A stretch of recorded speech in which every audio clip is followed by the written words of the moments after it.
Hello, my dear passionate learner. Welcome back to my YouTube channel English Delight with Anju. I hope, guys, you all are doing great. Guys, today I have taken 50 phrases for you guys. Yes, guys, ये बहुत important phrases हैं और अगर आप इन phrases की practice कर लेते हैं, इनको अपने conversation में use करते हैं, तो guys आपका जो language होगा बहुत ही अच्छा साउंड करेगा, प्रोफेशनल साउंड करेगा और ब्यूटीफाई होगी आपकी स्किल। चलिए स्टार्ट करते हैं। आज के ये फ्रेजेस बहुत ज़्यादा इंपॉर्टेंट है। Stay connected till the end. Let's get begin. First phrase है guys, taken aback. Taken aback आपने जरूर सुना होगा। इसका मतलब होता है अचानक चौंक जाना या शॉक्ड होना। Means to be surprised or shocked by something unexpected. Means किसी चीज से shocked हो जाना जो आपने expect नहीं की है. This phrase is often used when someone experiences sudden surprise or it caught off guard by a situation. Means कोई ऐसी situation से आप घिर जाते हैं जो बिल्कुल भी नई है आपके लिए, एक सरप्राइज है, तो वहां पे आप टेकन अबैक का यूज करेंगे। और ये टेकन ऐसा ही रहेगा, अगर आप पास्ट में है तो वहां वॉज वर लग जाएगा, लेकिन टेकन अबैक ये ऐसा ही रहेगा। इसको आप चलिए समझिए सेंटेंस की मदद से कि हम अब इस फ्रेज को यूज कैसे करेंगे सेंटेंसेस में। मैं चौंक गया जब मैंने उसके प्रमोशन की खबर सुनी। I was taken aback when I heard the news of his promotion। देखिए यहाँ पे पास्ट में यूज हुआ है, तो I was taken aback, ये पास्ट की मेरी स्टेट ऑफ बीइंग है कि जब मैंने प्रमोशन की खबर सुनी तो मैं चौंक गया, all of a sudden. I was taken aback when I heard the news of his promotion। Next example, वह पार्टी में उसके अभद्र व्यवहार से चौंक गई। She was taken aback by his rude behavior at the party. She was taken aback by his rude behavior at the party.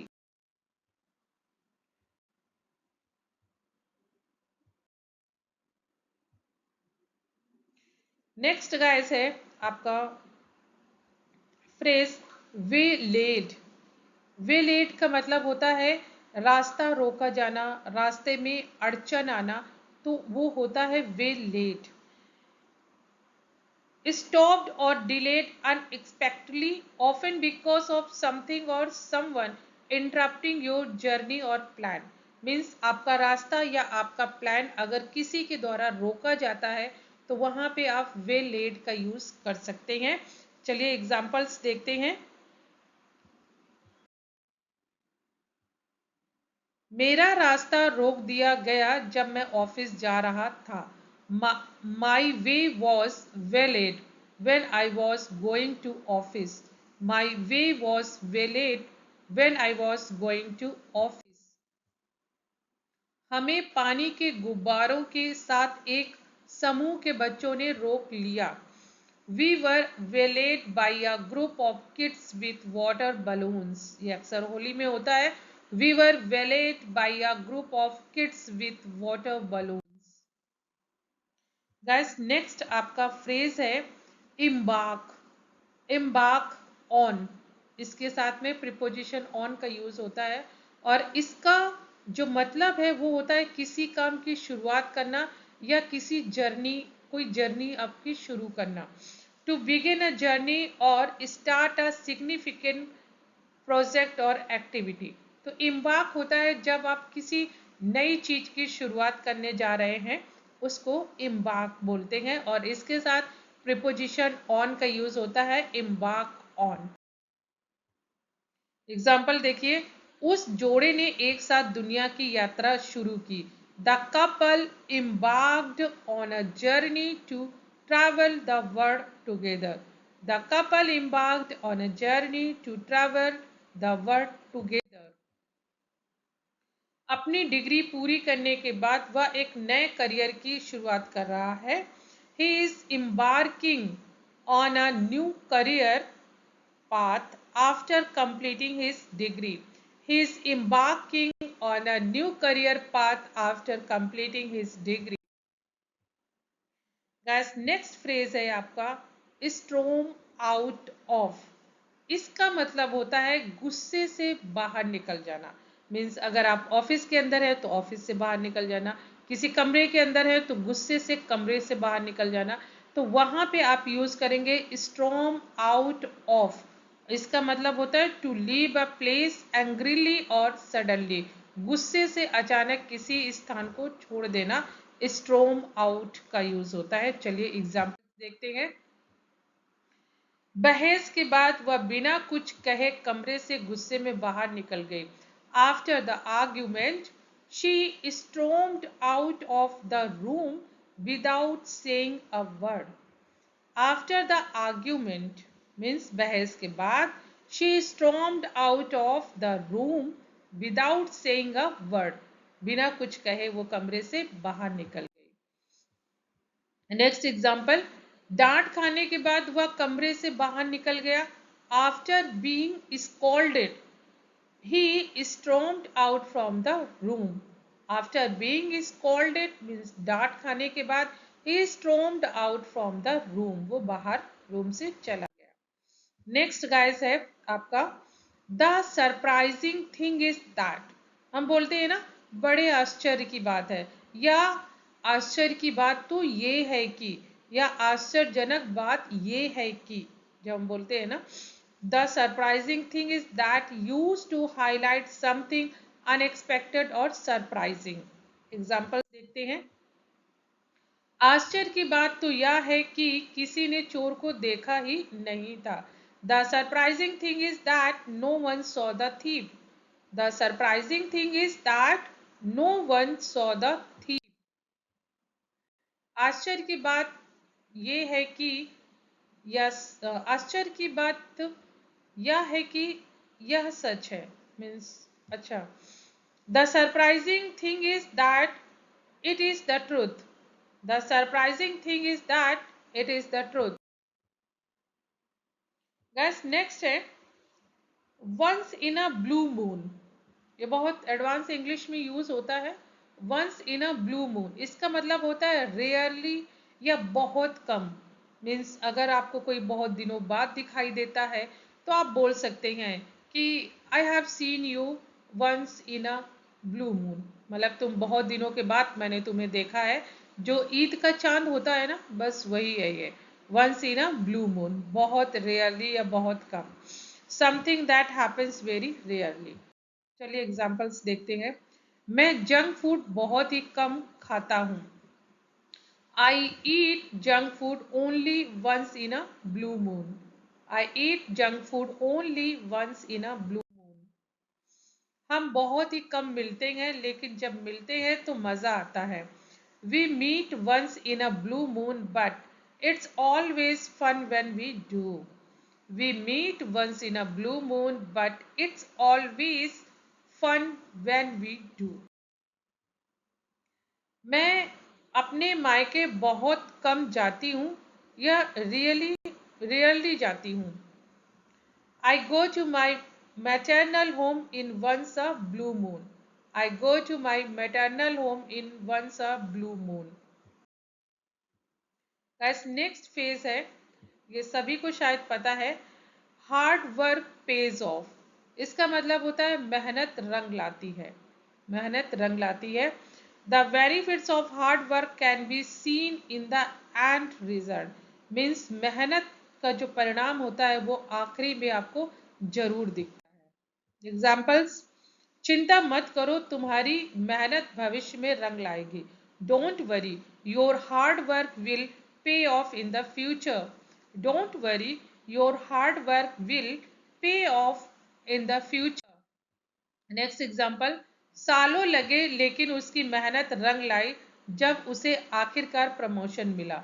It took years but this hard work paid of when he finally got promoted. It took years, but his hard work paid off when he finally got promoted. Next phase है guys turn angry, गुस्से में आ जाना, turn angry, to become angry suddenly और unexpectedly. चलिए examples देखते हैं। जब उसने उसका सवाल नजरअंदाज किया तो वह गुस्से में आ गई। She turned angry when he ignored her question. She turned angry when he ignored her question. Next example. जब उसने टूटी हुई फूलदान देखी तो वह अचानक गुस्से में आ गया। He suddenly turned angry when he saw the broken vase.